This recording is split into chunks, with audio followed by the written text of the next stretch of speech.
খুশি হবে। খালামণি সব কিছু ঠিক আছে, বাট আমি দেশেও যাচ্ছি না, অ্যান্ড বিয়ে তো ইম্পসিবল। এরপর খালামণি আমার হাত ধরে বলল, প্লিজ বাবা, এমন করিস না। তোর মা বাবার কথা একবার চিন্তা কর। ওদের কি ইচ্ছা করে না ছেলের বউয়ের সাথে সময় কাটাতে, নাতিদের সাথে একটু খেলা করতে? প্লিজ বাবা, তুই দেশে ফিরে যা। প্রয়োজনে মাঝে মাঝে এখানে আসিস, কিছুদিন থাকবি, ঘুরবি, ভালো লাগবে। প্লিজ বাবা, না করিস না। আচ্ছা ঠিক আছে, দেখি। দেখি না, তুই কালকেই যাবি। এই নে টিকিট। এই কথা বলে আমার হাতে একটা টিকিট ধরিয়ে দিল। আমি অবাক হয়ে জিজ্ঞেস করলাম, খালামণি এটা কখন করলে? তোর এত কিছু জানার দরকার নেই। আর শোন, আমি কিছু জিনিস কিনে রেখেছি, এগুলো নিয়ে যাবি। এখন ঘুমা। পরের দিন সবকিছু ঠিকঠাক করে খালামণির কাছ থেকে বিদায় নিয়ে চলে আসলাম দেশে। বাবা মা আগে থেকে এয়ারপোর্টে ছিল। আমাকে দেখে কান্না শুরু করে দিল। মায়ের দিকে তাকিয়ে আমি অবাক হয়ে গেলাম। অনেক অসুস্থ, ঠিকমতো দাঁড়াতেও পারতেছে না। বাবার অবস্থাও আগের মতো নেই। এরপর বাবা আর মায়ের সাথে বাসায় গিয়ে খাওয়া দাওয়া করে ঘুমিয়ে পড়লাম। আগের সিমটা আবার ওপেন করলাম। কল আর মেসেজ এসে পুরো সিম ফুল হয়ে আছে। একটা জিনিস দেখে খারাপ লাগলো, তন্নি একটিবারও কল তো দূরের কথা, একটা মেসেজও দেয়নি। হয়তো অনেক সুখে আছে, অনেক ভালো আছে, তাই আমাকে আর প্রয়োজন মনে করেনি। চোখের কোণে পানি এসে জমা হয়ে গেল। আমি সানির নাম্বারটাতে কল দিলাম। কয়েকবার দেওয়ার পর কল ধরেই সানি বলতে শুরু করলো, কিরে তুই বাইসা আছিস? কেন, মরলে খুশি হতি নাকি? এই শালা কথা বলবি না তুই, তোর সাথে কোনো কথা নাই, আমি তোর কেউ না। প্লিজ ভাই, রাগ করিস না, তোকে আমি সব কিছু বলবো। কিছু বলতে হবে না তোর, তুই তোর মতন থাক। আচ্ছা শোন, বিকেলে কফি শপে আয়, তোদের সাথে দেখা করব। আর কিছু কথা আছে। আইমান আর ফারিয়াকে একটু কষ্ট করে বলে দিস। আচ্ছা ঠিক আছে। এই কথা বলে কলটা কেটে দিলাম। বিকেলবেলা বের হয়ে কফি শপের দিকে রওনা দিলাম।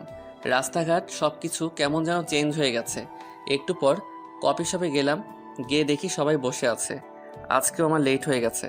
আমাকে দেখেই ওরা দৌড় দিয়ে এসে জড়িয়ে ধরে ফেলে। এরপর তিনজনে মিলে 10 মিনিট কিল আর ঘুষি দেয়। এতদিনের জমানো সবগুলো একসাথে দিয়ে দেয়। ওদের সাথে কুশল বিনিময় করলাম। তারপর সানিকে বললাম, তো তোর আর কি অবস্থা? চাকরি বাকরি কিছু করিস নাকি? হুম, একটা প্রাইভেট কোম্পানিতে আমি আর ফারিয়া একসাথে জব করি। গুড। আইমান, তুই কি করিস? কি আর করব, বাবার সাথে আছি ব্যবসা নিয়ে। তো তুই কি করবি, দেশে থাকবি নাকি আবারও উদা হয়ে যাবি?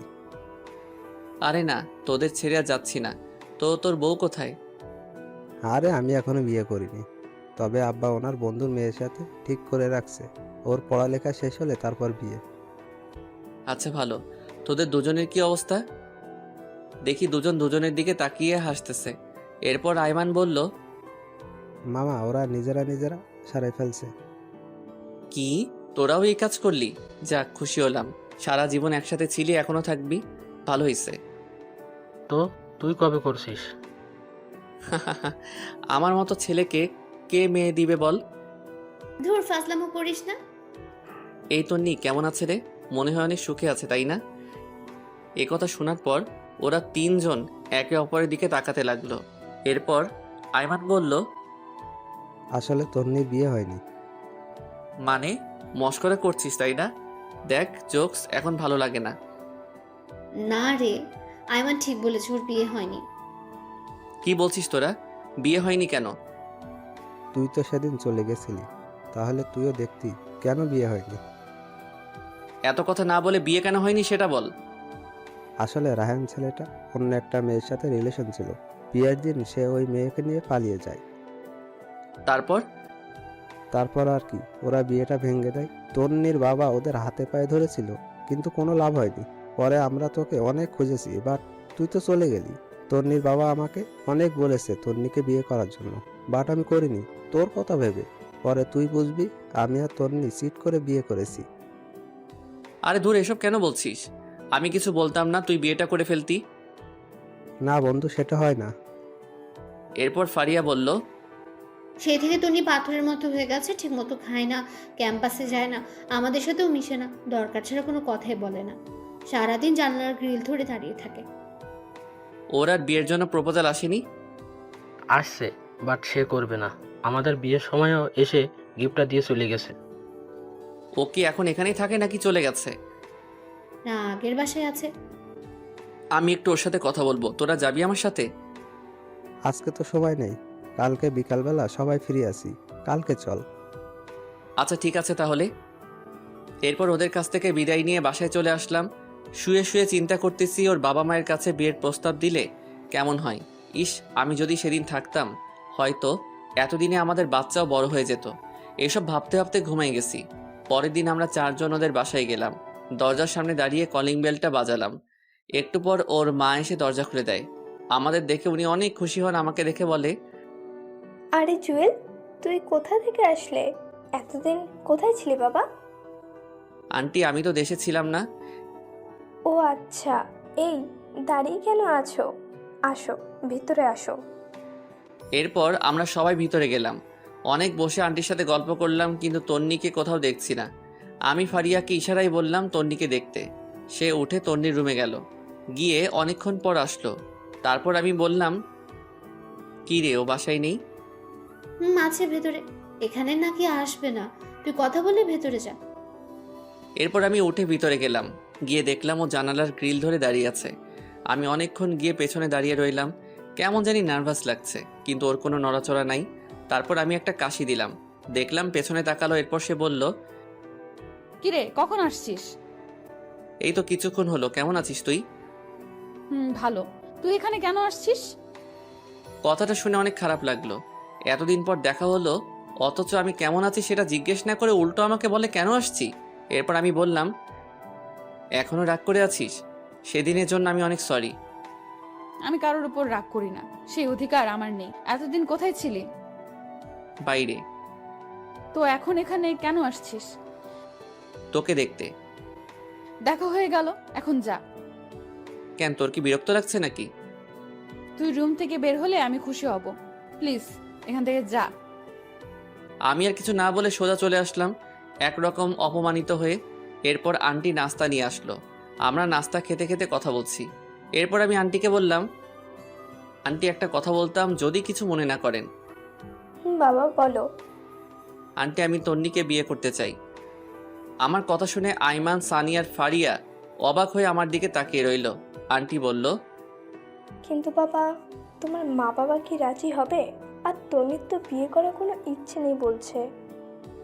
আন্টি আমার মা বাবা আমার উপর কোনো কথা বলবে না। আপনি যদি রাজি থাকেন আমি তন্নিকে বিয়ে করব। বাবা ঠিক আছে, কিন্তু তন্নি। আন্টি, বিয়ের পর সব কিছু ঠিক হয়ে যাবে। আচ্ছা বাবা, দেখি কি করা যায়। তারপর আমি, আইমান, সানি আর ফারিয়া তন্নিদের বাসা থেকে চলে আসলাম। পরে আমি আব্বু আর আম্মুকে বললাম তন্নির কথা। আমার কথা শুনে ওনারা তো অনেক খুশি। বললেন, তোর পছন্দই আমাদের পছন্দ, আর তন্নি মেয়েটাকে আমারও অনেক ভালো লাগে। অবশেষে আমাদের বিয়েটা হয়ে গেল। তন্নিকে একরকম জোর করে বিয়েটা দেওয়া হয়েছে। কবুল বলার সময় দেখলাম সে বলতে চাচ্ছে না। ফারিয়া আর ওর মায়ের জোড়াজড়িতে বলল, এখন প্রায় রাত 12টা। আমি সানি আর আইমান ছাদের উপরে বসে বসে আড্ডা দিচ্ছি। এমন সময় ফারিয়া উপরে আসলো আর এসে আমাকে বলল, কি রে তুই এখানে? তো কোথায় থাকবো? আজকে না তোর বাসর রাত? তন্নি অনেক আগে থেকে একা একা বসে আছে, যা ঘরে যা। বন্ধু যা, আর বসে থাকা ঠিক হবে না। এরপর আমি উঠে আস্তে আস্তে রুমের দিকে হাঁটা দিলাম। এমন সময় সানি বলল, মামা, মনে করে বিড়ালটা মারিস, আর কোনো দরকার হলে আমাকে কল দিস। এই ফাজিল, তোর মুখে কি কিছুই আটকায় না? সবাই কি তোর মতো নাকি? আমি আর কিছু না বলে একটা মুচকি হাসি দিয়ে ছাদ থেকে চলে আসলাম। বাসর ঘরের সামনে দাঁড়িয়ে আছি। কেমন জানি ভয় লাগতেছে, আবার লজ্জাও। অনেকক্ষণ দাঁড়িয়ে থেকে আস্তে করে দরজাটা খুলে ভিতরে প্রবেশ করলাম। দরজাটা লাগিয়ে দিলাম। দেখলাম তন্নি মাথা নিচু করে বসে আছে। আমি গিয়ে খাটের উপর বসলাম। এমন সময় তন্নি আমাকে বলল, তোর সাথে আমার কিছু কথা আছে। কি কথা বল।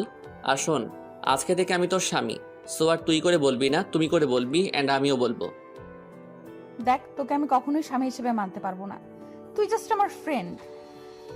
তাহলে বিয়েতে মত দিলি কেন? তোর কি ধারণা আমি নিজে থেকে মত দিয়েছি? জীবনেও না। মা আমাকে ওনার মরার কসম দিয়েছে, সেজন্য আমি বিয়েটা করেছি। তোর মায়ের কসমের জন্য তুই আমার জীবন নষ্ট করবি নাকি? তো তুই এখন কি চাস? তুই জীবনেও আমার কাছে স্বামীর অধিকার দেখাতে পারবি না। তুই তোর মতো আর আমি আমার মতো। ওকে, আমি তোর উপর কোনো অধিকার খাটাবো না। অন্তত আমার মা বাবার সামনে একটু নাটক করিস, না হলে ওনারা অনেক কষ্ট পাবে। চেষ্টা করব। আমি আর কিছু না বলে খাটে ঘুমাতে যাব। এমন সময় তন্নি আবারও চিৎকার দিয়ে উঠে আর আমাকে বলে, কি করছিস তুই? কি করলাম? ঘুমাতে যাচ্ছি। ঘুমাবি ভালো কথা, কিন্তু খাটে কেন? তাহলে কোথায় ঘুমাবো? যেখানে খুশি সেখানে ঘুমা, দরকার হলে সোফায় ঘুমা, বাট খাটে ঘুমাতে পারবো না। এটা আবার কেমন কথা? খাট থাকতে সোফায় কেন ঘুমাবো? কারণ তোর সাথে এক খাটে ঘুমানোর কোনো ইচ্ছাই আমার নেই, সো তুই খাটে ঘুমাবি না। আমি আর কিছু না বলে একটা বালিশ নিয়ে লাইট অফ করে সোফায় ঘুমিয়ে পড়লাম। তন্নিও খাটের উপর শুয়ে পড়ল। আমার কিছুতেই ঘুম আসছে না। পরে আমি উঠে বেলকনিতে চলে গেলাম। মনে মনে ভাবতে লাগলাম, আমার মতো অভাগা হয়তো পৃথিবীতে আর দ্বিতীয়টা নেই। এই বাসরঘর নিয়ে কত কিছু চিন্তা করে রাখছি, বাট কিছুই হলো না। মনে মনে ভাবলাম তন্নির সাথে ফ্রেন্ডশিপটা না হলেই ভালো হতো, সুন্দর একটা জীবন পেতাম। নিয়তি বারবার ওর কাছেই আমাকে নিয়ে আসে। এসব ভাবতে ভাবতে কখন যে চোখের পানি এসে জমা হয়েছে বুঝতেই পারিনি। এমন সময় খেয়াল করলাম রুম থেকে কান্নার আওয়াজ আসছে। আমি তাড়াতাড়ি রুমে ঢুকে লাইটটা অন করলাম। দেখলাম তন্নি ফুপিয়ে ফুপিয়ে কাঁদছে। লাইট অন করতে কান্না বন্ধ করে দিল। তারপর আমি বললাম, কি রে, তুই এখনো ঘুমাসনি? আর কান্না করতেছিস কেন? না, এমনি। তুই কোথায় ছিলি? বারান্দায় ছিলাম। ঘুমিয়ে পড়, বেশি রাত জাগলে আবার শরীর খারাপ করবে। তুইও ঘুমিয়ে পড়। আমি আর কিছু না বলে লাইটটা অফ করে দিলাম। খেয়াল করে দেখলাম ওর মোবাইলে রায়হান ছেলেটার ছবি। এবার বুঝতে পারছি তন্নি কেন কান্না করছে। হয়তো ছেলেটাকে অনেক ভালোবেসে ফেলেছে। মনে মনে ভাবলাম, বালিকা, তুমি আমাকে চেনো না। আমি কোন জলের মাছ? তোমাকে আমার প্রতি দুর্বল করে তারপর প্রত্যেকটা কথার প্রতিশোধ দিব। কোথাকার একটা ছেলের জন্য তুমি আমার ভালোবাসাকে 2 টাকার দামও দিচ্ছ না। এইসব ভাবতে ভাবতে কখন যে ঘুমিয়ে গেছি মনেই নেই। সকালবেলা একটা মিষ্টি কাণ্ডে ঘুম ভাঙলো। তাকে দেখে এটা তন্নি, এইমাত্র গোসল করে আসছে। ওর চেহারাটা অনেক মায়াবী লাগছে। আমি অনেকক্ষণ তাকিয়ে থাকার পর তন্নি বলল, ওই এইভাবে ছ্যাঁচড়াতের মতো তাকিয়ে না থেকে তাড়াতাড়ি উঠে ফ্রেশ হয়ে নে। আম্মা এসে কয়েকবার ডেকে গেছে নাস্তা করার জন্য। আমি কিছুই না বলে ওয়াশরুমে চলে গেলাম। ফ্রেশ হতে হতে ভাবলাম তন্নি মনে হয় জীবনেও আমাকে মেনে নিবে না। ফ্রেশ হয়ে রুমে আসতে দেখলাম তন্নি মনমরা হয়ে বসে আছে। আমাকে দেখেই নিচে চলে গেল। আমিও রেডি হয়ে নিচে গেলাম। গিয়ে দেখি আমি ছাড়া সবাই বসে আছে। সবাই একসাথে নাস্তা করলাম। এরপর বাবা বললেন, নাস্তা করে দেখতো আয়মান আর সানি কোথায়? ওদের বাবরচির কাছে পাঠাইছিলাম। বাবার কথা শুনে আমি হাসা শুরু করলাম। হায় রে, আমার বন্ধুগুলো বাবরচির কাজ করছে। তারপর বাবা বললেন, না হেসে বাইরে গিয়ে ওদের দেখ। আর শোন, কালকে তাড়াতাড়ি উঠিস, অফিসের কলিগদের সাথে পরিচিত হবি আর অফিস বুঝে নিবি। আমি আর যাব না। কিন্তু বাবা। কোনো কিন্তু না, যেটা বলছি সেটাই। তারপর নাস্তা করে সানি আয়মানকে খুঁজতে লাগলাম। বেশ ভালোভাবেই বউ ভাতের অনুষ্ঠানটা শেষ হয়। এরপরে রাতে যখন আবার ঘুমাতে যাই, গিয়ে দেখি তন্নি আগে থেকেই বিছানায় শুয়ে আছে। আমি কিছু না বলে ছাদে চলে গেলাম। সারা রাত ওখানে কাটিয়ে দিলাম। পরের দিন সকালবেলা নাস্তা করে বাবার সাথে অফিসে চলে গেলাম। বাবা সবার সাথে পরিচয় করিয়ে দিলেন এবং এটাও বললেন যে আজ থেকে আমি ওদের বস। সবাই আমাকে অভিনন্দন জানালো। সেদিন সবার সাথে পরিচিত হয়ে বাসায় চলে আসলাম। এইভাবে 1 সপ্তাহ চলে গেল। তন্নির সাথে আমার আর তেমন কথা হয় না, দরকার ছাড়া আর কোনো কথা নেই। সেদিন সকালে নাস্তা করে অফিসে এসে কিছু দরকারি কাজ সেরে নিলাম। তারপর চেয়ারটাতে গা এলিয়ে দিয়ে চোখটা বন্ধ করলাম। এমন সময় ইউসুফের কল। কি রে দোষ, কি অবস্থা? বিয়ে করে তো আমাদের ভুলেই গেলি। আরে না, কি যে বলিস, তোদের কেন ভুলবো? দোষ, তোর বিয়েতে আসতে পারিনি, আম্মু অসুস্থ ছিল, কিছু মনে করিস না। আরে না, তো বল আন্টি কেমন আছে? আগের থেকে ভালো। তোর বাসার সবাই কেমন আছে? না রে দোস্ত, তেমন ভালো নাই। আম্মু আব্বু দুজনই অসুস্থ। এক কাজ কর, ওনাদেরকে নিয়ে দূরে কোথাও থেকে ঘুরে আয়। যদি পারিস দেশের বাইরে চলে যা, ভালো লাগবে। ঠিক বলেছিস, আচ্ছা দেখি কি করা যায়। এই কথা বলেই কলটা কেটে দিলাম। মনে মনে চিন্তা করলাম কোথাও থেকে ঘুরে আসলে মন্দ হয় না। এগুলো ভাবতে ভাবতে দেখি টিফিনের সময় হয়ে গেছে। আমি হালকা কিছু খেয়ে নিলাম। এরপর চিন্তা করলাম তন্নিকে একটা কল দেই, খেয়েছি কিনা জিজ্ঞেস করি। এরপর তন্নিকে কল দিলাম। কিছুক্ষণ রিং হওয়ার পর কলটা ধরলো, বিরক্ত নিয়ে বলল, কি ব্যাপার, তুই এই সময় কেন কল দিলি? না মানে খেয়েছিস কিনা জানার জন্য। দেখ, তোর আমাকে নিয়ে এত ভাবতে হবে না, আমাকে আমার মতো থাকতে দে। তারপর সে কলটা কেটে দিল। বুঝলাম না তন্নি কেন আমার সাথে এইরকম ব্যবহার করে। আমি তোর ভালো চাই, তবু সে কেন বোঝে না। না থাক, আজ থেকে ওর কেয়ার করব না। ওর মতো ও থাকবে আর আমার মতো আমি থাকবো। এগুলো চিন্তা করতে করতে আবার কাজে মন দিলাম। রাতে বাসায় গিয়ে দেখলাম বাবা বসে বসে খবর দেখছে আর মা রান্নাঘরে। আমি বাবার সামনে গিয়ে দাঁড়ালাম। আমার দাঁড়িয়ে থাকা দেখে বাবা বলল, কিরে, কিছু বলবি নাকি? জি বাবা, একটা কথা বলার ছিল।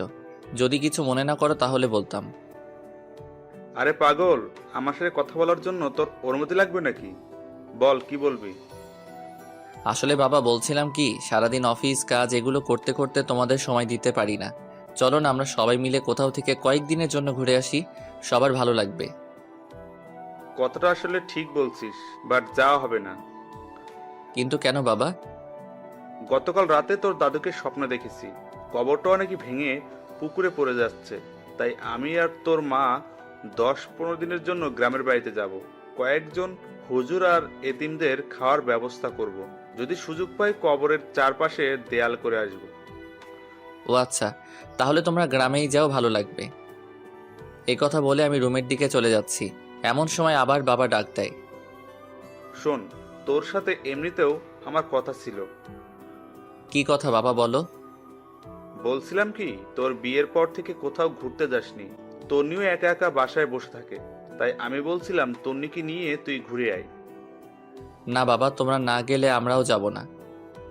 আরে পাগল, আমরা যে কয়েকদিন গ্রামে বাড়িতে আসি, সে কয়দিন তোরাও ঘুরে আয়, ভালো লাগবে। কিন্তু বাবা অফিস। আমি ম্যানেজারকে বলে দিয়েছি, সে দেখবে। আর শোন, তোর বড় খালার ওখানে চলে যা। তুই গেলে উনিও খুশি হবে। ওনার সাথে কথা বলে আমি সব কিছু ঠিক করে রেখেছি। তোর মায়ের কাছে ওদের দুজনের টিকিট রেখে দিয়েছি। বাবা এগুলো আবার কখন করলে? এত কিছু তোর জানার দরকার নেই, পরশুদিন ফ্লাইট। আমি আর কিছু না বলে হালকা একটা হাসি দিয়ে বাবার সামনে থেকে রুমে চলে গেলাম। মনে মনে ভাবতে লাগলাম, তন্নি কি রাজি হবে? যেই মেয়ে বিয়ের দিন রাতে আমাকে বলে স্বামী হিসেবে মানে না, সে কি রাজি হবে আমার সাথে হানিমুনে বাইরে ঘুরতে যেতে? ধুর, যা হওয়ার তা পরে হবে। আগে কিছু খেয়ে নেই, অনেক ক্ষুধা লাগছে। তারপর হালকা নাস্তা করে নিলাম, কিন্তু তন্নিকে দেখছি না কোথাও। রান্নাঘরে গেলাম, সেখানেও নেই। আম্মুকে জিজ্ঞেস করলাম, আম্মু তন্নিকে দেখছি না যে, ও কোথায় গেছে? তন্নি একটু ওর বাবার বাড়ি গেছে। আমিও আর না করিনি, সারাদিন বাসায় বসে থাকে। বাইরে থেকে ঘুরে আসলে মনটা একটু হালকা হবে। আর আমি তন্নিকে বলে দিয়েছি তুইও আজকে ওদের বাসায় যাবি, আর রাতটাও ওখানেই কাটাবি। সকাল হলে তন্নিকে নিয়ে বাসায় চলে আসবি। ধুর, আমি গিয়ে কি করব? এই তুই কি পাগল? মেয়েটা একা একা ওখানে গেছে, আর যদি একা একা আসতে হয় তাহলে ওদের বাসায় সবাই কি ভাববে? আচ্ছা, আমি সকালে গিয়ে নিয়ে আসব। সকালে মানে? এখন যাবি তুই? যা, রেডি হয়ে যা। কি আর করা, রেডি হয়ে ওদের বাসার দিকে রওনা দিলাম। তন্নিকে অনেকবার কল দিলাম, কিন্তু সে কল ধরছে না। তারপর আমি, আইমান আর সানির সাথে চ্যাটিং করতে করতে ওদের বাসার সামনে চলে গেলাম। গাড়ি থেকে নেমে ওদের বাসার সামনে গিয়ে দাঁড়ালাম। তখন প্রায় 9টা বেজে গেছে। তারপর ভিতরে গেলাম। আমাকে দেখে শ্বশুর শাশুড়ি অনেক খুশি হলেন। তাদের সাথে অনেকক্ষণ কথা বলে নিলাম। এরপর শাশুড়ি আম্মা বললেন, যাও বাবা, রুমে যাও। তন্নি রুমে আছে, ওখানে গিয়ে ফ্রেশ হয়ে নিচে আসো, আমি খাবার রেডি করছি। আচ্ছা ঠিক আছে। এই কথা বলে আমি তন্নির রুমের দিকে হাঁটা দিলাম। ওর দরজার সামনে গিয়ে শুনতে পাই ওর রুম থেকে অনেক জোরে হাসির শব্দ আসছে। সবার থেকে ওর হাসিটা আলাদা, অনেকদিন পর সে হাসছে। আমি বাইরে থেকে উকি দিয়ে দেখলাম ওর কয়েকজন কাজিন সেখানে বসে ওর সাথে গল্প করছে। তাদের মধ্যে একজন আমাকে দেখে ফেলে, তারপর বলে, আরে দুলা ভাই, আপনি আসছেন? আমরা আপনার কথাই বলছিলাম। আসুন, ভিতরে আসুন। তারপর আমি ভিতরে গিয়ে অনেকক্ষণ ওদের সাথে গল্প করলাম। তারপর ওরা সবাই চলে গেল। তখন তন্নি আমাকে বলল, তুই এখানে কেন আসছিস? মানে কি? তোর বাসায় আসার জন্য মনে হয় আমার ঠেকা পড়ছে। আম্মুই আমাকে আসতে বলেছে। তন্নি মুখে একটা বিরক্ত নিয়ে কিছু একটা বলতে যাবে, এমন সময় শাশুড়ি এসে আমাদের ডেকে নিয়ে গেলেন খাওয়ার জন্য। আমি আর কিছু না বলে সোজা খেতে চলে গেলাম। খাবারের টেবিলে বসে তো অবাক, এ তো খাবার আসলে শ্বশুরবাড়ির রসের হাঁড়ি, সবগুলো খাবারই আমার পছন্দের। এরপর খাওয়া দাওয়া সেরে আমি রুমে এসে বিছানায় শুয়ে পড়লাম। কিছুক্ষণ পর তন্নি রুমে আসলো আর এসে চেঁচামেচি শুরু করে দিল। কিরে, তুই বিছানায় শুয়েছিস কেন? তো কোথায় শুবো? তোর রুমে তো সোফাও নেই। সোফা নেই তো কি হয়েছে, ফ্লোর আছে না, ফ্লোরে শুয়ে পড়। মানে ফ্লোরে শুয়ে পড়বো মানে? এত মানে টানে বুঝি না। আমি তোর সাথে এক বিছানায় ঘুমাতে পারবো না। কেন ঘুমাতে পারবি না? শোন, বিয়েটা যেভাবেই হোক, এখন আমি তোর স্বামী, আর তোর ভয়ের কিছু নেই। আমি তোকে কিছু করব না। সেটাও যদি না হয় তাহলে তুই নিজেই ফ্লোরে শুয়ে পড়। ফ্লোরে আমার ঘুম আসে না। আমার সম্ভব বিরক্ত লাগছে মেয়েটার কর্মকাণ্ড দেখে। ইচ্ছা করছে কানের নিচে দুইটা দিয়ে দেই। এরপর সে আবার বলতে শুরু করলো, এই শোন, এটা আমার রুম, সো বিছানাও আমার বিছানায় আমি ঘুমাবো। তো কি হয়েছে? ভুলে গেছিস এতদিন আমার বিছানায় ছিলি আর আমি সোফায় ছিলাম? আমি নিজের ইচ্ছায় ঘুমাইনি, তুই তো বললি আমাকে বিছানায় ঘুমাতে। ধুর, এই ফালতুর সাথে কথা বলে পারা যাবে না, তাই আমি নিজেই ফ্লোরে শুয়ে পড়লাম। শুয়ে শুয়ে ভাবতেছি, তন্নি যদি কালকে আমাদের বাসায় যাওয়ার পর শুনে যে আমি হানিমুনের ব্যবস্থা করে আসছি তখন কি করবে। এগুলো ভাবতে ভাবতে দেখলাম ফকিন্নি খুব আরাম করে ঘুমিয়ে আছে। মনে মনে বললাম, তন্নি, তুই হয়তো জানিস না আমি কি জিনিস। তোরে আমি এমন সোজা করব যে তুই আমাকে ছাড়া কিছুই বুঝবি না। এসব ভাবতে ভাবতে কখন যে ঘুমিয়ে পড়েছি নিজেও জানি না। খুব সকালবেলা ঘুমটা ভেঙে গেল। ঘুম থেকে উঠতে যাব এমন সময় দেখি পুরো পিঠটা ব্যথা করতেছে। করারও কথা, সারা রাত ফ্লোরে ছিলাম তাই একটু বেশি ব্যথা করছে। খাটের দিকে তাকিয়ে তন্নি খুব আরামে ঘুমিয়ে আছে। ঘুমন্ত অবস্থায় ওকে একদম বাচ্চাদের মতো লাগছে, মুখটা অনেক মায়াবী লাগছে। আমি অনেকক্ষণ তাকিয়ে রইলাম।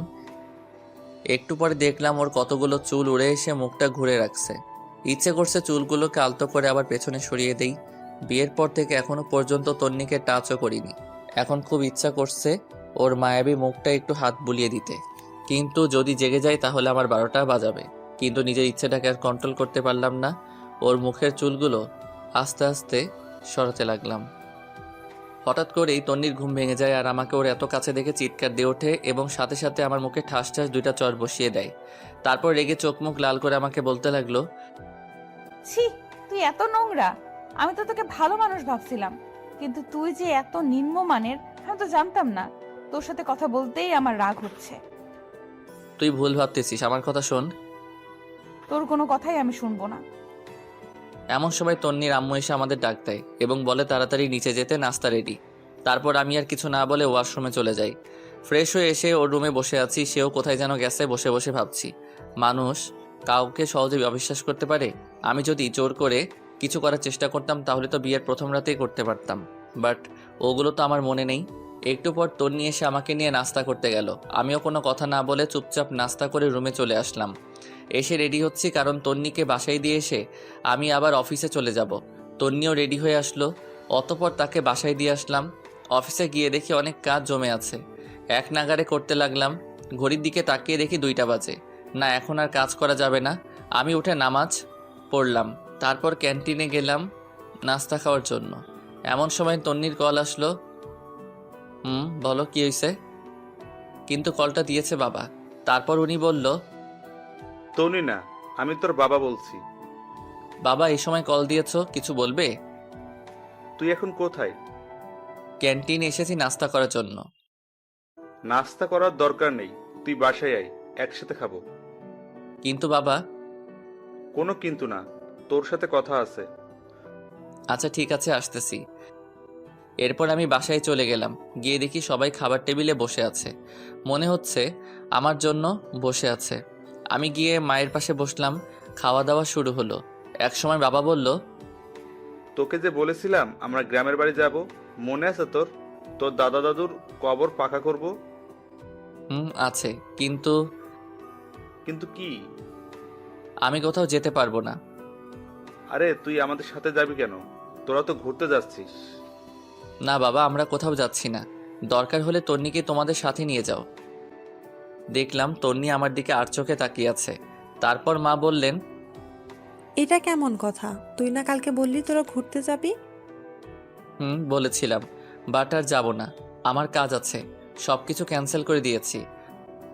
তারপর বাবা তন্নিকে জিজ্ঞেস করলো ওনাদের সাথে যাবে কিনা। তন্নি না করে দিল। আমিও আর কিছু না বলে সোজা রুমে চলে গেলাম। বিকেলবেলা আর অফিসে গেলাম না। সেই দিন বিকেলবেলা সানি আর আইমানের সাথে আড্ডা দিলাম অনেকক্ষণ। এর মধ্যে আইমান আমাকে বলল, এই জুয়েল, তন্নি কি তোকে মেনে নিয়েছে নাকি এখনো পাগলামি করে? আমি টেনশনে পড়ে গেলাম। সত্যি বলবো নাকি মিথ্যা বলবো চিন্তা করতেছি। আর চুপ করে থাকা দেখে সানি বলল, আমরা সব জানি, তবুও তোর মুখ থেকে শুনতে চাই। তাহলে আমরা নিজেরা কিছু করে সব কিছু ঠিকঠাক করতে পারবো মনে হয়। সানি আর আইমানের কথা শুনে একটু শান্তি লাগলো। আসলে বন্ধু ছাড়া কোনো কিছু হয় না। তারপর আমি পুরো ঘটনাগুলো ওদের দুজনকে বললাম। তারপর আমি সানিকে বললাম, এই সানি, ফারিয়াও তো আমাদের বন্ধু, বাট তুই যে ওকে বিয়ে করেছিস, সে কি তোর সাথে এমন করে? আরে না, ও আমার অনেক কেয়ার করে। আরে সানি তো বাসর রাতেই বিড়াল মেরে ফেলেছে। এ কথা বলে সবাই হাসাহাসি শুরু করলাম। একটু পর আইমান আমাকে বলল, জুয়েল শোন, একটা বুদ্ধি দেই, আমার ধারণা 100% কাজ দিবে। আরে তাড়াতাড়ি বল। তুই আজ থেকে তন্নির কেয়ার করবি না, ওকে সবসময় এড়িয়ে যাবি, খারাপ ব্যবহার করবি, দেখবি সোজা হয়ে গেছে। আরে না, এটা কি করে হয়? আমিও ওকে অনেক ভালোবাসি। আরে বেটা শোন, ভালোবাসি বললে লাভ হবে না, ওর মনেও ভালোবাসা আনতে হবে। তুই আজ থেকে ওকে এড়িয়ে যা, দেখবি ও ঠিক হয়ে যাবে। আচ্ছা, দেখি কি করা যায়। এরপর আমি বাসায় চলে যাই। রুমে ঢুকলাম, সাথে সাথে তন্নির প্রশ্ন করা শুরু হয়ে গেল। কোথায় ছিলি এতক্ষণ? অফিসে ছিলাম। অফিস কি 12টা পর্যন্ত হয় নাকি? সেটা তো না জানলেও চলবে। আর আমি কি করব না করব, কোথায় যাব নাকি যাব না, সেটা তোকে বলতে হবে নাকি? আমাকে বলতে হবে না, এত রাত পর্যন্ত জেগে থাকতে আমি পারবো না। তোকে জেগে থাকতে কেউ বলেছে নাকি? তুই ঘুমা। তুই আমার সাথে এইভাবে কথা বলতেছিস কেন? কিভাবে বলছি? সারাদিন অফিস করছি, বিরক্ত লাগছে। যা। ও, এখন তো বিরক্ত লাগবে তাই না? চুপ করবি নাকি কানের নিচে 2টা দিব? কি, তুই আমাকে মারবি? তোকে মারতে কি কারো পারমিশন লাগবে নাকি? চুপ কর, নইলে লাথি দিয়ে রুম থেকে বাহির করব। দেখলাম তন্নি চোখ মুখ লাল করে শুয়ে পড়ল। মনে মনে আইমানকে ধন্যবাদ দিলাম। আসলে আপনারা যেমনটা দেখছেন, বাস্তবে আমি তেমন নই। এই ব্যবহারের মাধ্যমে যদি তন্নি ভালো হয়, সেই জন্যই এমন করতেছি। আমিও আর কিছু না বলে লাইট অফ করে দিয়ে সোফায় শুয়ে পড়লাম। সকালে ঘুম থেকে উঠে দেখলাম তন্নি বিছানায় নেই। আমি ফ্রেশ হয়ে নিচে গেলাম। দেখলাম তন্নি আব্বু আম্মুর ব্যাগ আর জিনিসগুলো রেডি করে দিচ্ছে। আমি যাওয়ার পর সবাই নাস্তা করতে বসলাম। মা বললেন, শোন, একটা কথা বলতাম। বলো। আমরা যাওয়ার পর তন্নি একটু ওর বাবার বাড়ি যাবে, তুই একটু দিয়ে আসিস। আমার সময় নেই, যে যাওয়ার সে একাই যাবে। আর বাপের বাড়ি থেকে কালকেই তো আসলো। আমরা যাওয়ার পর বাসায় তো কেউ থাকবে না, তুই থাকবি অফিসে, তাই বললাম। দেখো, এত কিছু আমি বুঝি না, ও গেলে একাই যাবে। আর কিছু না বলে নাস্তা করে উঠে গেলাম। তারপর বাবা মাকে আমি বাস স্টপে দিয়ে আসলাম। বাসায় এসে দেখি তন্নি নেই। কল দিলাম, ধরতেছে না। আমি ওর কল না দিয়ে রেডি হয়ে অফিসে চলে গেলাম। দুপুরবেলা ক্যান্টিনে খাবার খেতে গেলাম। বাবা মাকে কল দিয়ে জিজ্ঞেস করলাম কত দূর গেছে। অনেকক্ষণ কথাবার্তা বলে কল কেটে দিলাম। হঠাৎ করে তন্নির কথা মনে পড়ল। আমি এবার তন্নিকে কল না দিয়ে শাশুড়িকে কল দিলাম। হ্যালো, আসসালামু আলাইকুম। ওয়ালাইকুম আসসালাম। বাবা, কেমন আছো? আসি ভালো, আপনারা সবাই কেমন আছেন? আছি, সবাই ভালো। খাওয়া দাওয়া করছেন? তন্নি খেয়েছে? এই তো আমরা করতেছি, তুমি করছো? জি, নাস্তা করতেছি। অফিস শেষে আমাদের ওখানে চলে আসিও, তোমার আব্বু আম্মুর সাথে আমার কথা হয়েছে। কিন্তু কোনো কিন্তু না, আমি বলছি তুমি চলে আসিও। আচ্ছা ঠিক আছে। কলটা কেটে দিলাম। তারপর সানি আর আইমানকে কল দিলাম। সব কিছু বললাম, ওরাও বলতেছে চালিয়ে যাওয়ার জন্য। রাত প্রায় 8টা। আমি ওদের বাসার সামনে গেলাম। তন্নিকে কল দিব চিন্তা করলাম, কিন্তু দিলাম না। কলিং বেল দেওয়ার সাথে সাথে তন্নি এসে দরজা খুলে দিয়ে গেছে। মনে হয় আমার জন্যই ওয়েট করতেছিল।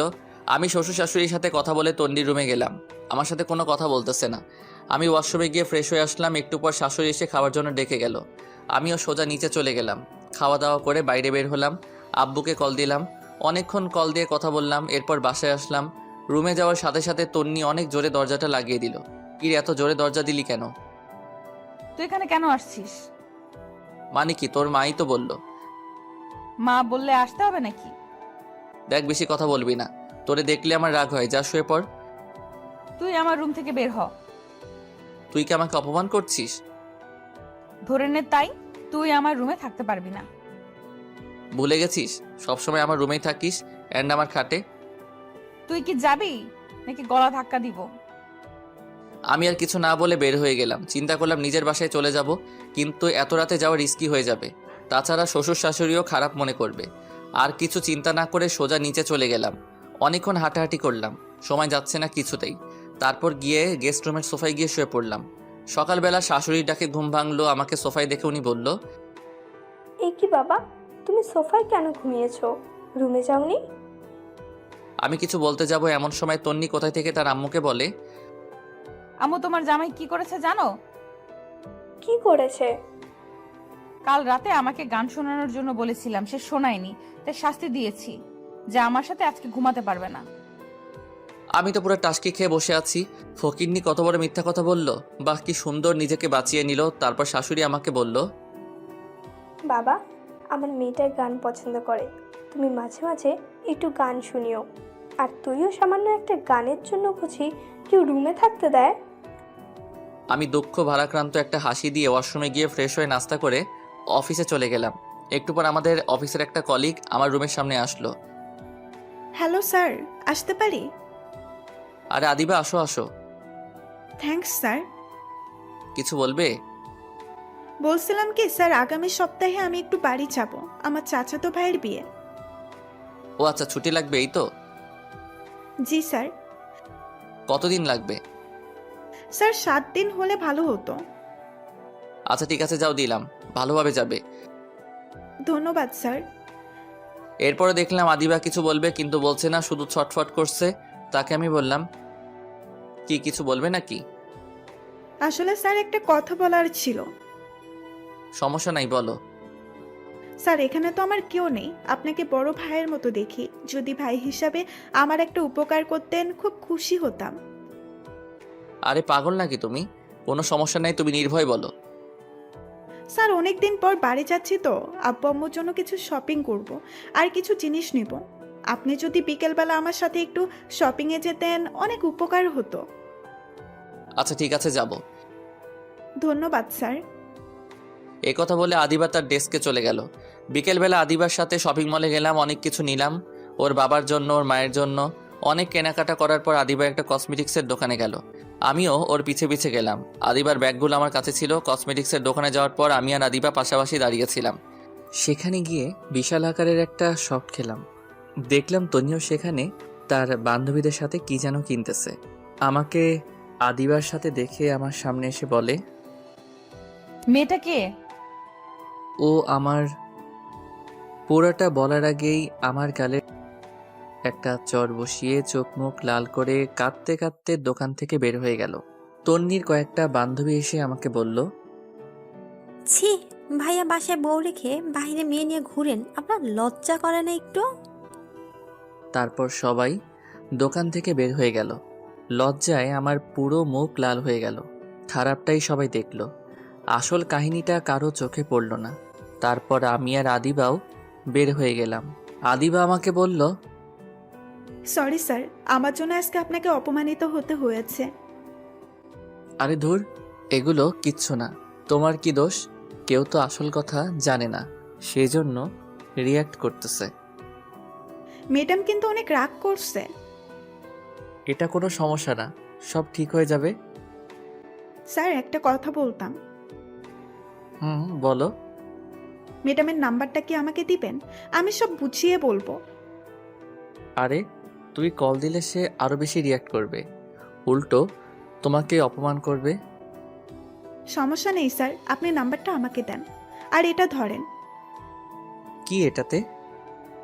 স্যার আপনাদের বিয়েতে তো যেতে পারিনি, তাই ম্যাডামের জন্য আমার পক্ষ থেকে একটা গিফট। তুমি আবার এটা কখন কিনলে?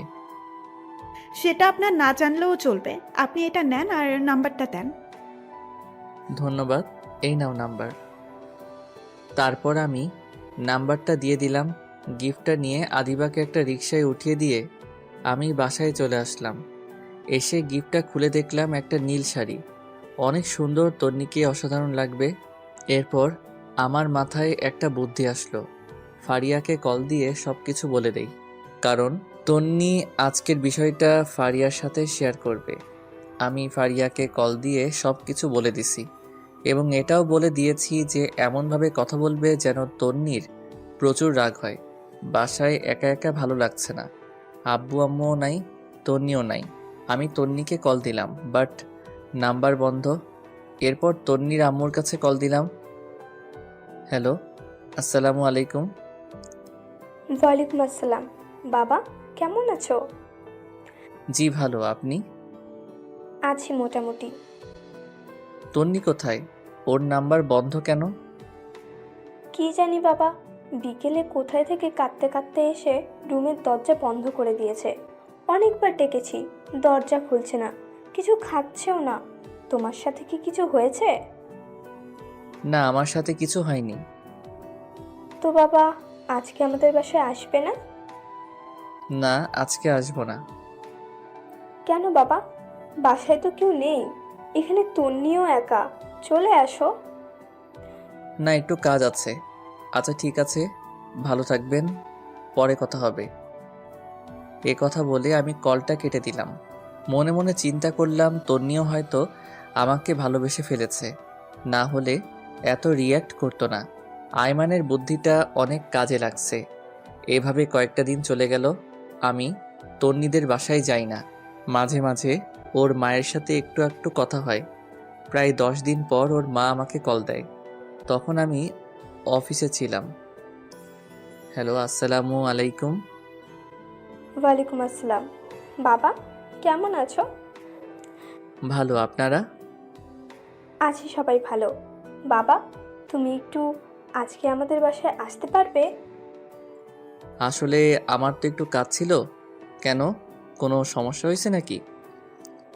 আসলে হয়েছে কি, আমার বড় বোন নাকি অনেক অসুস্থ। আমি আর তোমার শ্বশুর আব্বা ওখানে যাচ্ছি, তাই যদি তুমি এখানে থাকতে ভালো হতো। তন্নিকেও নিয়ে যান তাহলে। ও যেতে চাচ্ছে না, সেজন্যই তো আমরা একটু টেনশনে আছি। সে একা একা বাসায় কিভাবে থাকবে? যদি তুমি আসতে ভালো হতো।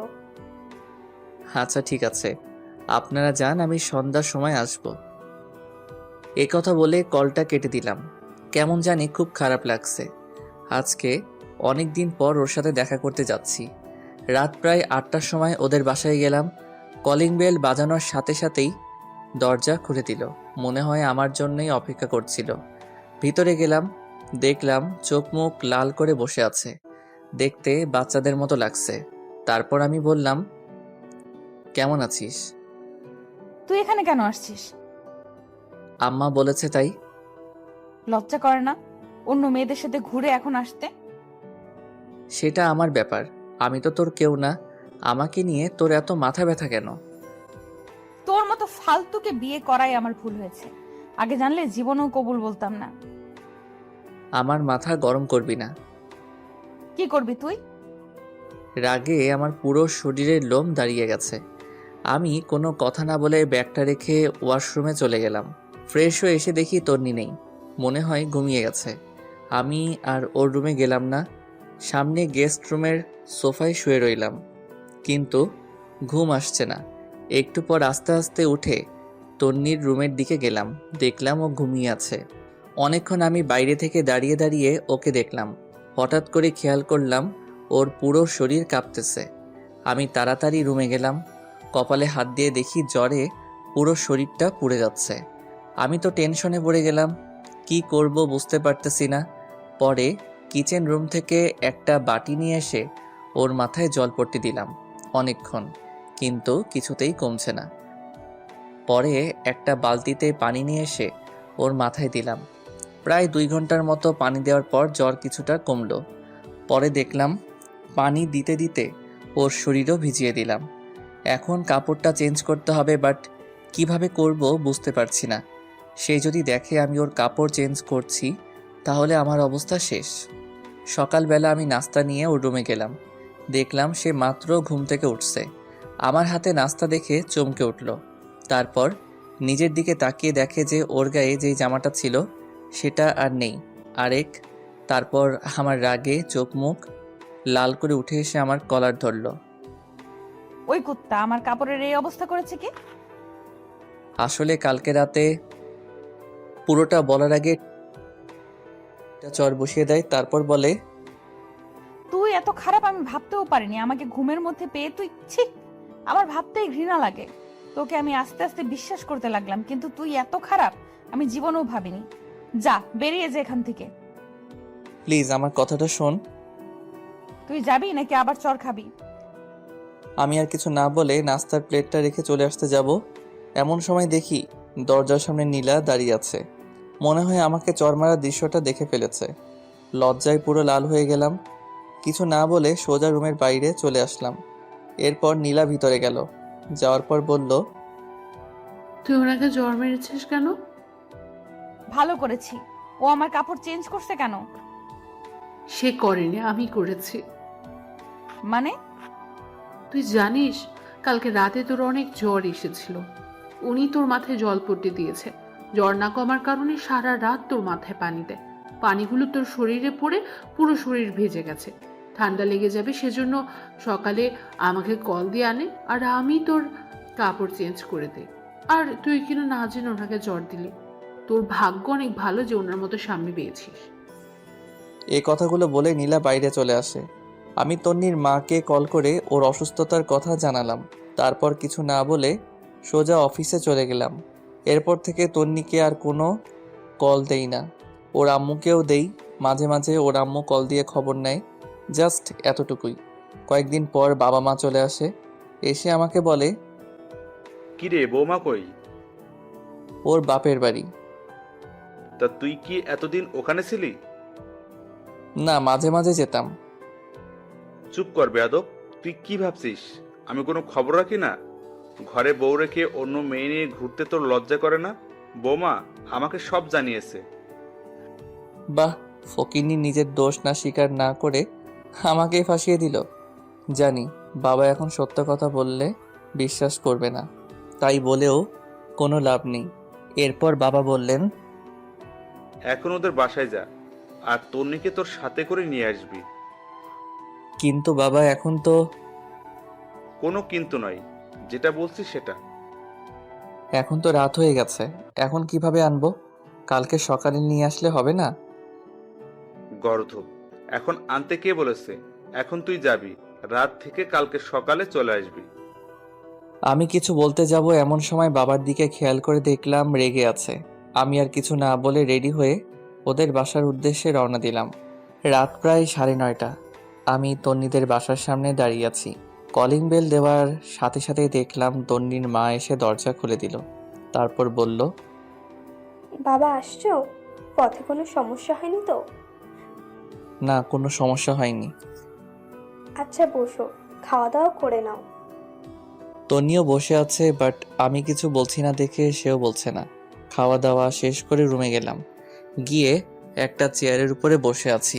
একটু পর তন্নি এসে দরজা লাগিয়ে দিল। আমাকে বলল, সরি। সরি কেন? সেদিনের রাতের ঘটনার জন্য। আমি ভাবছি তুই আমার সাথে। থাক, বলতে হবে না। আমার কপালে ওগুলোই ছিল। তুই ঘুমা, সকালে তাড়াতাড়ি যেতে হবে। তুই কোথায় ঘুমাবি? আমাকে নিয়ে তোর চিন্তা করতে হবে না, তুই ঘুমা।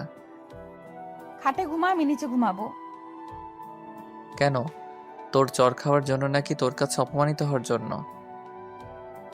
সে আর কিছু না বলে ঘুমিয়ে পড়ল। আমিও একটা বালিশ নিয়ে নিচে শুয়ে পড়লাম। সকালবেলা ঘুম থেকে ছাদে গেলাম। তন্নিও আমার পেছনে পেছনে গেল। দেখে মনে হচ্ছে কিছু একটা বলবে, বাট বলতে পারছে না। এরপর আমি বললাম, কিছু বলবি? তুই কি সত্যি আমাকে ভালোবাসিস? পাগল নাকি? তোরে কেন আমি ভালোবাসবো? মিথ্যা বললাম, দেখি ও কি রিয়াক্ট করে।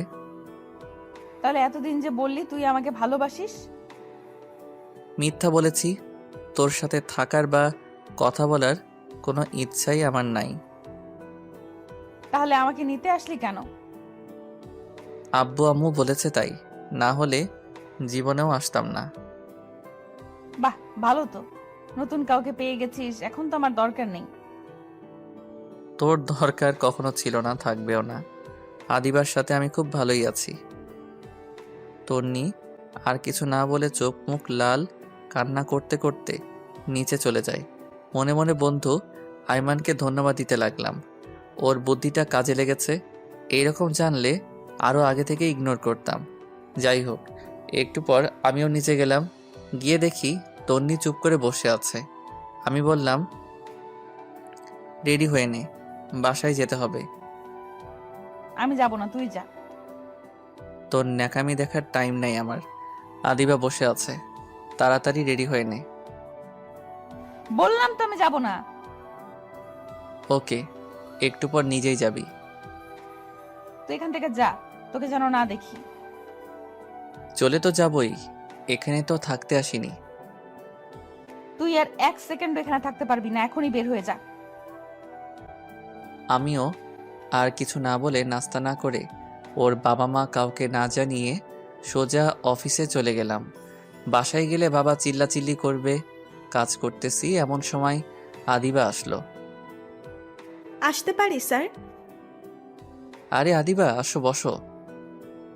ধন্যবাদ স্যার। আপনার কি মন খারাপ? আরে না, এমনি ভালো লাগছে না। আমি জানি স্যার, ম্যাম আপনাকে কিছু বলেছে। আসলে স্যার, সেদিন যদি জানতাম ম্যামও মার্কেটে যাবে তাহলে আপনাকে যেতে বলতাম না। আরে ধুর, এটা কোনো ব্যাপার না। এমন সময় বাবা কল দিল। আদিবা উঠে চলে গেল। এই কই তুই? আমি তো অফিসে। তোকে না বললাম বৌমাকে নিয়ে বাসায় আসতে? ও আসবে না বলেছে, সেই জন্যই তো আমি অফিসে চলে আসছি। চুপ কর বেয়াদব। ও আসবে না বলছে নাকি? তুই নিয়ে আসিসনি? মানে আমি কেন নিয়ে আসবো না? চুপ হারামজাদা। তনি আমাকে সব কিছু বলেছে। তোর লজ্জা করে না ঘরে বউ রেখে অন্য মেয়েকে নিয়ে ঘুরতে? আরে তুমি এসব কি বলো? সবগুলো মিথ্যা কথা। চুপ কর। তনি আমাদের সব কিছু বলেছে। মেয়েটা কখন থেকে রান্না করতেছে। আমি আর কিছু না বলে কেটে দিলাম। দূর, ফকিন্নিটা বাবাকে আনিয়ে বানিয়ে কি বললো আল্লাহই জানে। নিজে সব দোষ করে এখন আমাকে ফাঁসাই দিছে। বিকেলবেলা আইমান কল দিল। কি রে দোস্ত, কি অবস্থা? মামা কি বুদ্ধি দিলি? তনি তো ফেসে গেছে। আরে কি বলিস? আচ্ছা শোন, সন্ধ্যার সময় তুই আর তন্নি কফি শপে আসিস, কথা আছে। দূর, আমি তন্নিকে নিয়ে আসতে পারবো না, তোরা বল আসতে। আচ্ছা ঠিক আছে, বলবো। তুই অন্তত সাথে করে নিয়ে আসিস, সানিয়া আর ফারিয়াও থাকবে। আচ্ছা ঠিক আছে। এরপর বাসায় গেলাম, দেখলাম তন্নি রেডি হয়ে বসে আছে। আমাকে দেখে বলল, আইমান কিছু বলেছে? না কিছু বলেনি। কেন? কফি শপে যাওয়ার জন্য বলেছে। তো যা, আমাকে বলছিস কেন?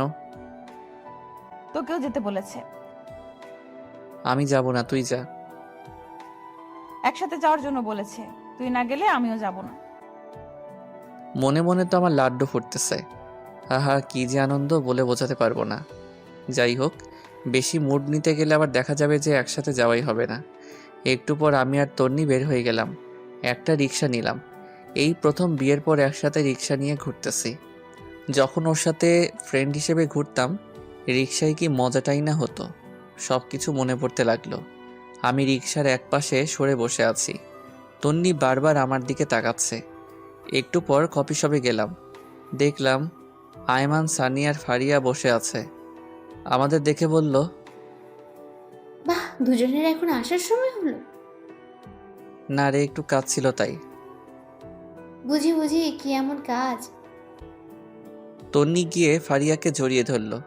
এদিকে আয়মান আমাকে ইশারা দিতেছে, বলতেছে কাজ হচ্ছে। এমন সময় সানি বলল, দোস্ত শোন, তোরা থাক, আমাদের একটু কাজ আছে, যেতে হবে। সে কি, মাত্রই তো আসলাম, কফিটা খেয়ে যা। না রে, অনেক কাজ, সময় কম। আচ্ছা তুই যা, ফারিয়া থাকুক। না রে, ওরে ছাড়া আমার কোনো কাজ হয় না। ওর কপালের চুমু না খেলে কাজে মন বসে না। চুপ কর ফাজিল। আচ্ছা তোরা থাক, পরে কথা হবে। এ কথা বলে ফারিয়া আর সানি চলে গেল। আইমানও কেমন জানি ছটফট করতেছে। আমি বললাম, কিরে, তোর আবার কি হয়েছে? আসলে দোস্ত, বাসায় একটা কাজ ফেলে চলে আসছি, এখনই বাসায় যাওয়া লাগবে। মানে কি, তোদের সবার কাজ আছে আগে বলতি? তোরা না বললি একসাথে কফি খাবি? তোরা খা, আমি একটু আসি। এ কথা বলে আইমানও চলে গেল। আমি আর তন্নি বসে আছি। একটু পর কফি আসলো, দুজনেই খেলাম। দুজনের নীরবতা ভেঙে তন্নি বলল, একটা কথা বলতাম। বল। অনেকদিন কোথাও ঘুরি না, চল পার্কটাতে একটু ঘুরে আসি। আমিও কেন জানি ওর এই আবদারটা না রেখে পারলাম না। অনেকক্ষণ দুজনে একসাথে হাঁটলাম, ভালো লাগলো। রাত প্রায় 8টা। বাসায় গেলাম, দেখলাম বাসায় কেউ নেই, কিন্তু দরজা খোলা। বাবা মা দুজনকে ডাক দিলাম, কারো কোনো সাড়া শব্দ নেই। তন্নিও ভয় কাঁপতেছে। একটু পর নীরবতা ভেঙে শুরু হলো আমাদের দুজনের মুখের উপরের স্প্রে মারা। আর সবাই একসাথে বলতে লাগলো, happy birthday Tanni, happy birthday to you. বাবা মা, সানি, আইমান আর ফারিয়া সবাই একসাথে। দেখে তো আমরা পুরাই অবাক। আমি নিজেও ভুলে গেছি আজকে তন্নির জন্মদিন, কিন্তু বন্ধুগুলার মনে আছে, সেজন্য তারা কফি শপ থেকে তাড়াতাড়ি চলে আসছে। তারপর বড় একটা কেক কাটা হলো। তন্নি সবার প্রথমে আমাকেই খাইয়ে দিয়েছে, আমিও খাইয়ে দিয়েছি। এক এক করে সবাই সবাইকে খাইয়ে দিয়েছে। এমন সময় তন্নি বলল, এতগুলো আয়োজন কে করেছে? সবাই একসাথে আমাকে দেখিয়ে দিল। আমি তো পুরাই টাসকি খেয়ে গেলাম। আমি নিজেই কিছু জানি না, আর ওরা বলছে আমি করছি। সেদিন সবাই একসাথে খাওয়া দাওয়া করে নিলাম, ওদের বাসায় যেতে দেইনি। আমি, সানি, আইমান একসাথে ঘুমাইছি, ফারিয়া আর তন্নি একসাথে ঘুমাইছে। পরে যে যার মতো চলে গেল। আমিও অফিসে চলে গেলাম। দুপুরবেলা আদিবা আমার রুমে আসলো। স্যার আসতে পারি? আসো, বসো। স্যার একটা কথা বলতাম। অবশ্যই বলো।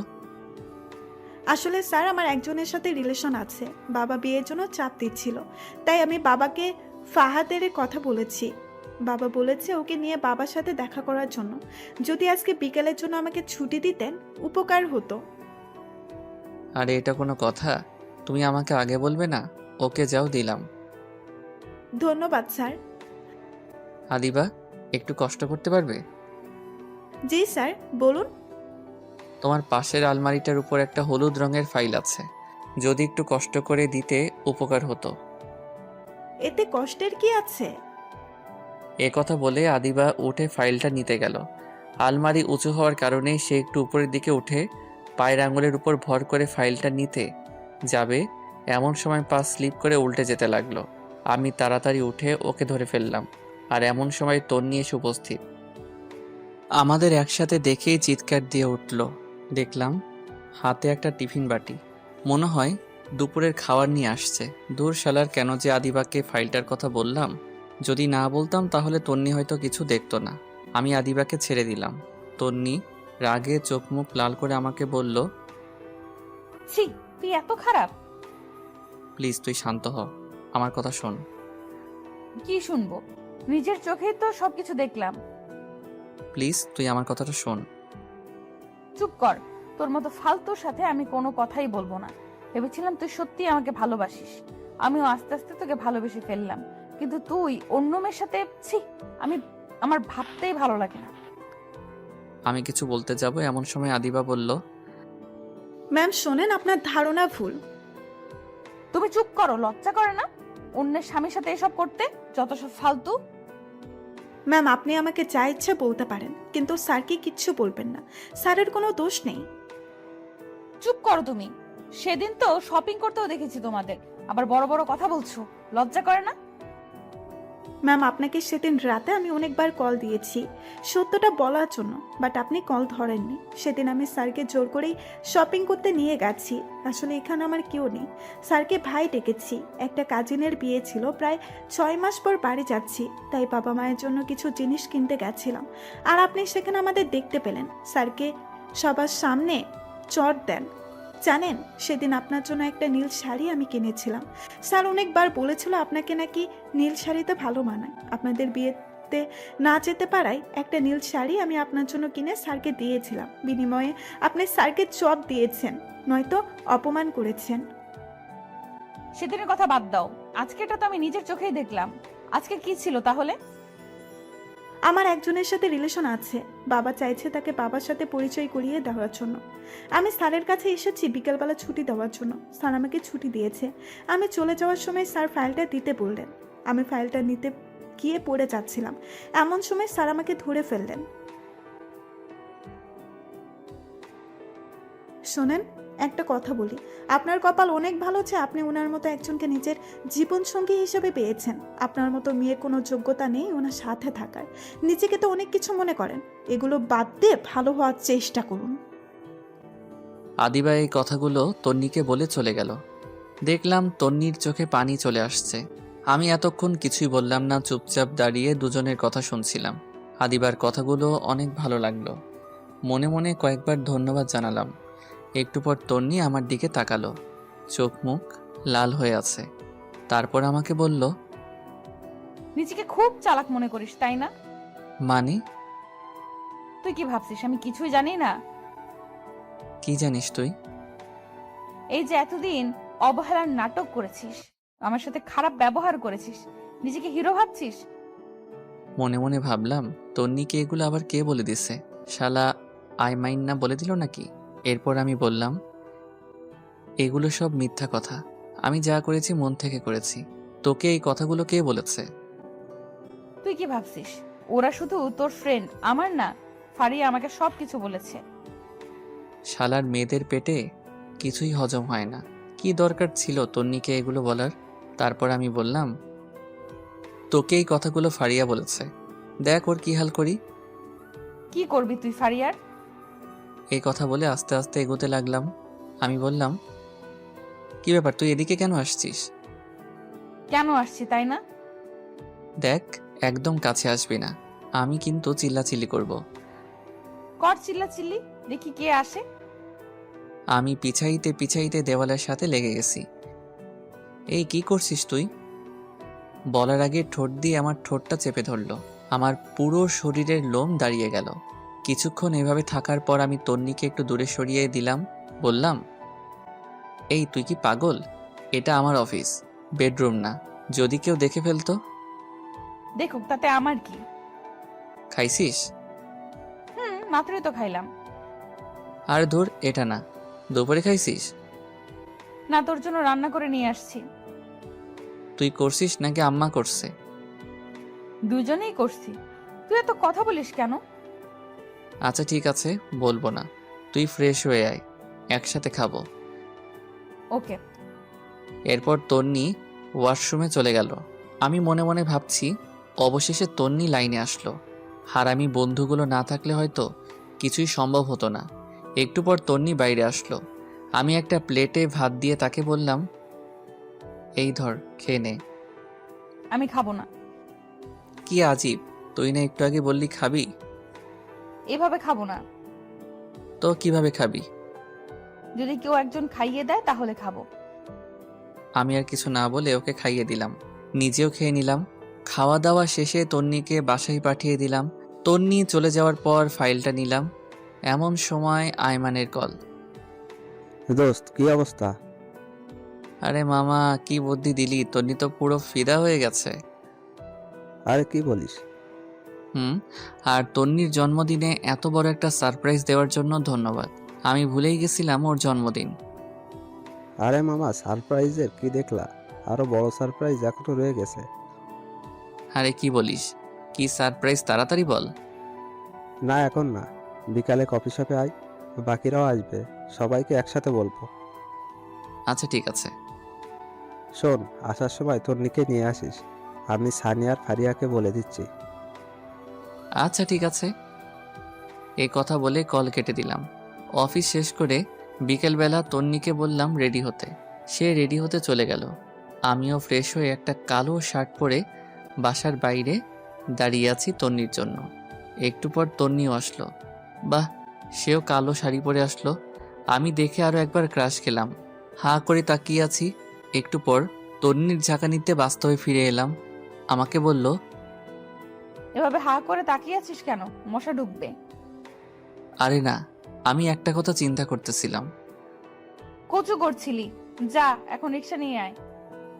তারপর আমি একটা রিক্সা নিলাম। আমি একটু দূরে সরে বসতে চাইলাম, কিন্তু আমার বাম হাতটা চেপে ধরে বসে আছে। একটু পর কফি শপে পৌঁছে গেলাম। দেখলাম সবাই বসে আছে। আমাদের দেখে সবাই দাঁড়ালো। ফারিয়া বলল, কি রে, আজ এত ম্যাচিং, ঘটনা কি? কিসের ঘটনা? বুঝি সবই বুঝি। আচ্ছা, বুঝলে ভালো।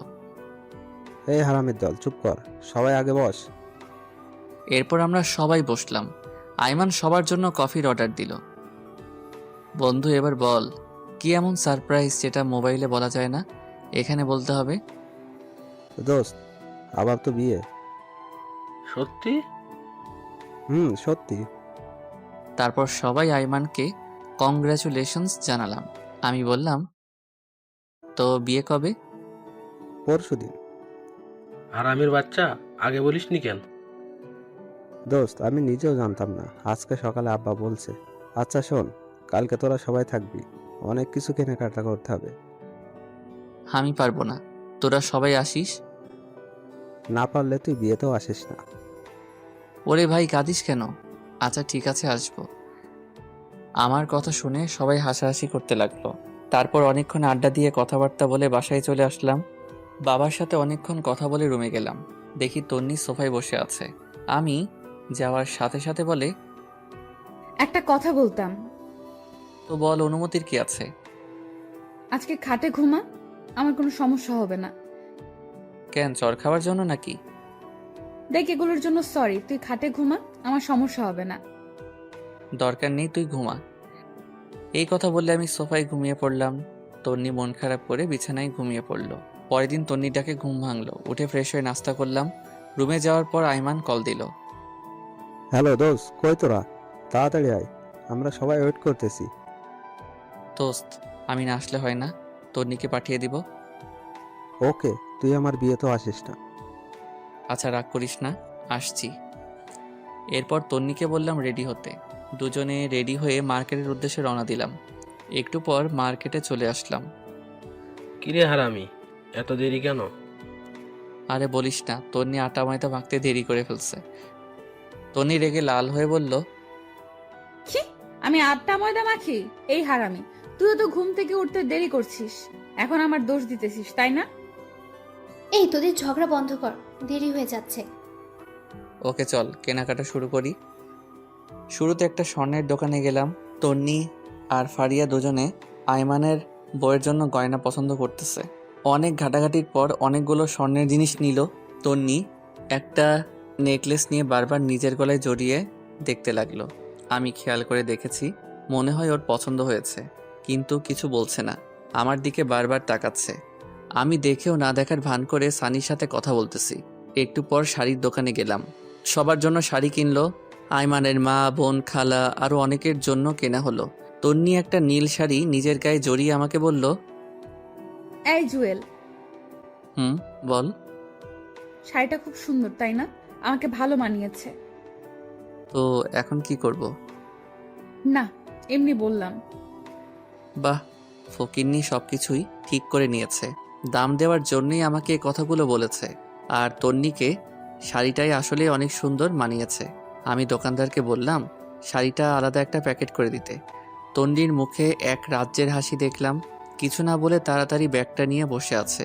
আরও অনেক কিছু কেনাকাটা করার পর সবাই বাসার উদ্দেশ্যে রওনা দিলাম। আমরা সানি আর আইমানের কাছ থেকে বিদায় নিয়ে একটা রিক্সা নিলাম। একটু পথ যাওয়ার পর রিক্সাওয়ালাকে বললাম, মামা একটু দাঁড়ান। এই তোর আবার কি হলো? তুই বসে থাক, আমি একটু আসছি। এই কথা বলে আমি আবার মার্কেটে গেলাম। গিয়ে তন্নির পছন্দ করা নেকলেসটা কিনে নিলাম। দাম বেশি হওয়ায় ক্যাশ টাকা দিতে পারিনি। ওর বিকাশ নাম্বার নিয়ে একটা কলিগকে বলে টাকা পাঠিয়ে দিলাম। একটু পর রিকশায় আসলাম। কিরে, কোথায় গিয়েছিলি? সেটা তো না জানলেও চলবে। এই মামা চলেন। বাসার সামনে এসে আমি তন্নিকে উপরে পাঠিয়ে দিলাম। রিকশা ভাড়া দিয়ে আমি উপরে আসলাম। দেখলাম তন্নি রুমে নেই, মনে হয় ওয়াশরুমে গেছে। আমি নেকলেসটা ওর ড্রয়ারে রেখে দিয়েছি। তন্নি ওয়াশরুম থেকে বের হলো, খুব হাসি খুশি লাগছে। তারপর নিচে গিয়ে খাওয়া দাওয়া করে আগের দিনের মতো সোফায় শুয়ে পড়লাম। তন্নি কিছু বলতে গিয়েও বলেনি।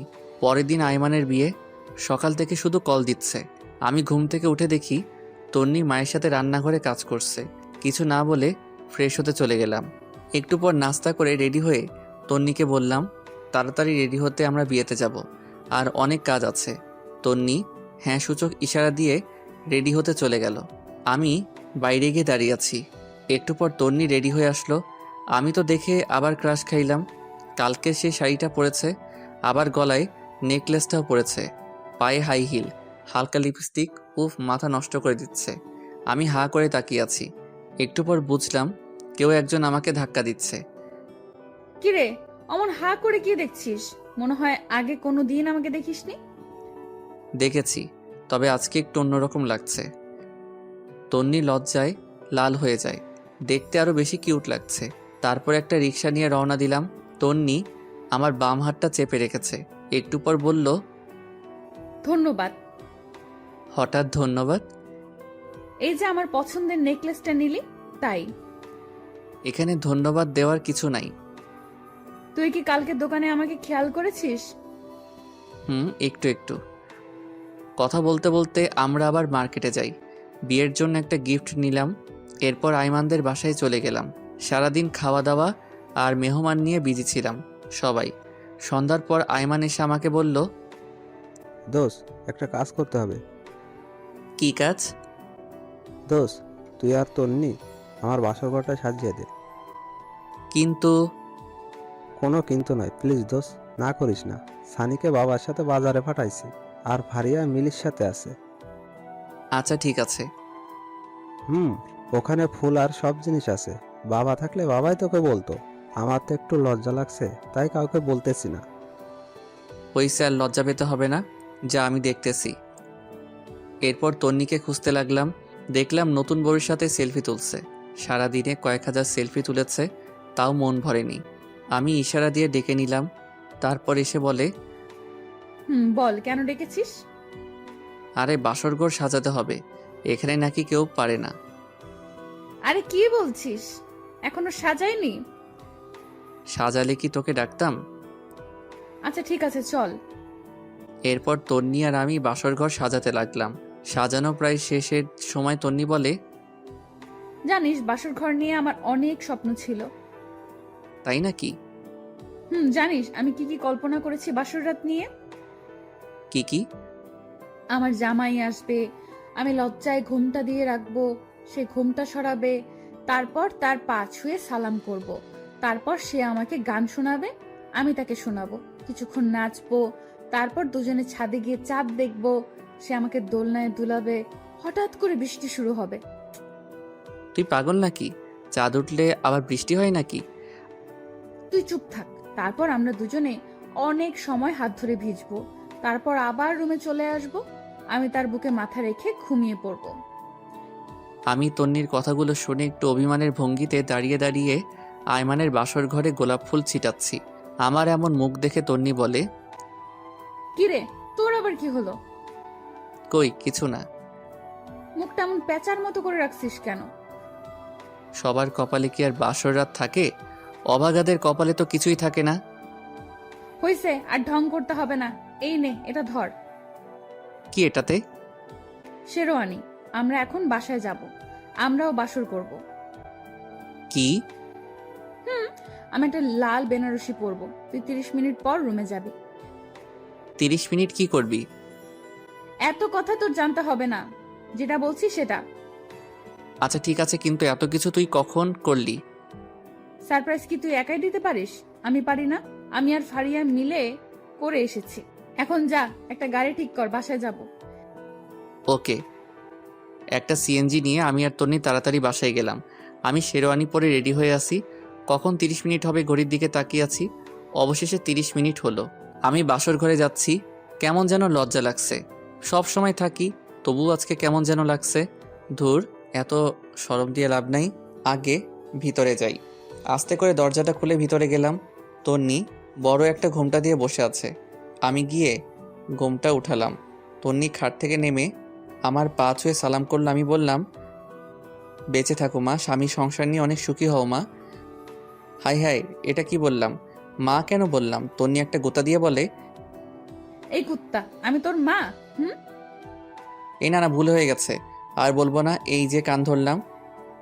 ওকে, এখন একটা গান শোনা। এই আমি তো গান পারি না। কি বললি?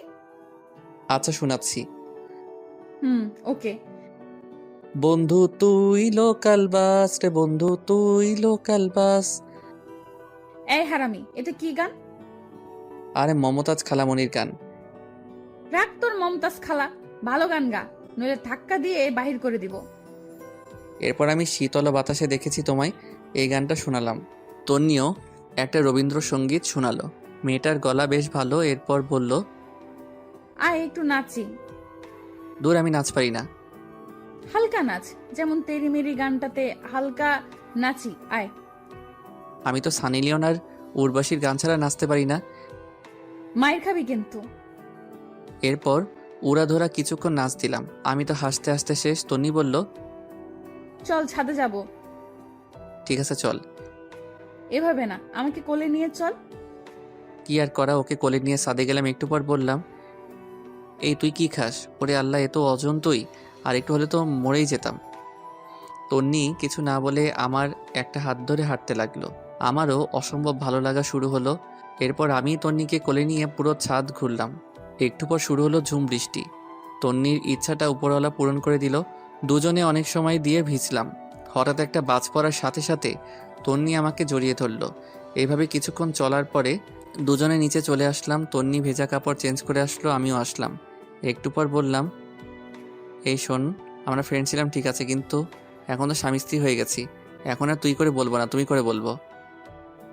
না, আমি তুই করেই বলবো। কিন্তু কেন? আচ্ছা ঠিক আছে, সবার সামনে তুমি বলবো, আর এমনিতে তুই করে বলবো। আচ্ছা ঠিক আছে। এই শোন, আমার না অনেক ইচ্ছা আমার টুইন বেবি হবে। তাই নাকি? তাহলে তো আমাকে ডাবল কষ্ট করতে হবে। কেন? একটা ছেলের জন্য যে কষ্ট করতে হবে, দুজনের জন্য তো ডাবল কষ্ট করতে হবে, তাই না? এই তোর মতলব কিন্তু আমি বুঝে গেছি। তাই নাকি? তাহলে তো ভালো। এই খবরদার কাছে আসবি না। আসলে কি হবে শুনি। আমি আস্তে আস্তে আগাতে লাগলাম আর তন্নি পিছাতে লাগলো। পিছাতে পিছাতে একসময় খাটের উপর গিয়ে পড়ে যায়। তন্নি লজ্জায় লাল হয়ে যায়। একটা কাপড় দিয়ে মুখ ঢেকে ফেলে। আমি কাপড়টা সরিয়ে ওর মিষ্টি মাখা ঠোঁটে আস্তে করে আমার ঠোঁটটা বসাই দিলাম। তারপর দুজনে হারিয়ে গেলাম অজানা এক রাজ্যে। থামেন, অনেক কিছু দেখে ফেলেছেন, এবার আমাদের একটু একা থাকতে দেন।